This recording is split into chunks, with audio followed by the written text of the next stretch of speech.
શનિવાર છે અને બીજો દિવસ છે અમારો શિબિરનો અને બપોરનું આ લંચની તૈયારી કરી છે. મારું નામ દક્ષાબેન પટેલ છે. મારે આજે કેમ્પમાં જોડાયો બીજો દિવસ થયો છે, તો મારે આ આઈટમ કઈ રીતે સરોજબેને બનાવી છે તેની જાણકારી દેવી છે. તેને માટે હું સરોજબેનને ક્વેશ્ચન કરું છું. તમે કેવી રીતના બનાવી આ આઈટમ? આ ફ્રૂટ ચાટ બનાવ્યો છે. બધા ફ્રૂટો આપણે લઈ કાપી નાખ્યા છે.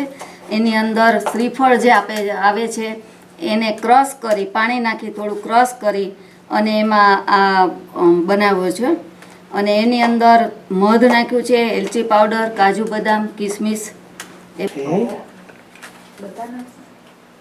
આ સેકન્ડ આઈટમ છે. આ કાકડીની કાચી સેન્ડવિચ બનાવી છે અમે લોકોએ. એમાં અમે કાકડીના પીસ કરી નાખ્યા છે, અંદરથી બીનો ભાગ છે કાઢી નાખ્યો છે.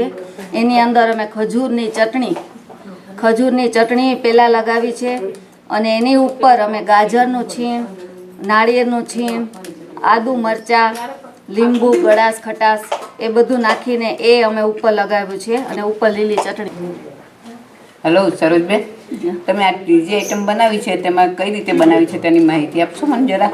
હા, એમાં છે ને ફણગાવેલા મગ છે, એની અંદર ગ્રીન એપલ આવે છે, એ એપલના પીસ નાખ્યા છે, પેપ્સિકમ મરચાં નાખ્યા છે અને સંચળ નાખ્યું છે, લીંબુ નાખ્યું છે અને ઉપર તો આપણે આ દ્રાક્ષ ને જે બધું કાળું પેપ્સિકમ મરચાં એ ડેકોરેશન માટે વાપર્યા છે. સરોજબેન, આ જે ત્રીજી આઈટમ તમે જે વાત કરો છો એ ત્રીજી આઈટમનો ટેસ્ટ કેવો હોય છે એ ખ્યાલ નથી, તો જરા માહિતી આપવા વિનંતી છે. હા, આમાં ટેસ્ટ થોડો ખાટો અને ખારો અને તીખો સેજ એ લાગશે. આમાં ગળાશ કે એવું કંઈ નાખ્યું નથી, મીઠું એટલે ખાંડ, સાકર, ગોળ કંઈ એવું નથી નાખ્યું. એ રીતે જ એમ જ બનાવ્યું છે. સરોજબેન, આ ત્રીજી આઈટમની તમે જે વાત કરી અને એ આઈટમનો ટેસ્ટ વાઇઝ કેવો ટેસ્ટ હશે એ જરા માહિતી આપવા વિનંતી છે. એમાં ચાટ મસાલો આપણે નાખીએ એટલે સંચર પણ નાખાય, મરીનો ભૂકો નાખીએ છીએ અને ચાટ મીઠું કે ઓલું એ નહીં નાખતા, પણ ગળાશ નથી નાખતા. ખાટો, ખારો, સેજ તીખો એ રીતે ટેસ્ટ લાગશે.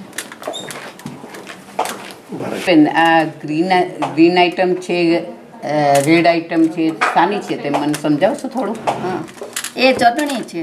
ઓકે. આપણે સ્વાદ જોઈએ છે એટલે સ્વાદ માટે આ ચટણી અમે દરરોજ બનાવીએ છીએ. આ ખજૂરની ચટણી છે, ખજૂરને પીલી, અંદર લાલ મરચું, લીંબુ, મીઠું એ બધું નાખ્યું છે એટલે એ રીતે આ ખજૂરની ચટણી છે. ગરી ચટણી. અને આ છે લીલી ચટણી.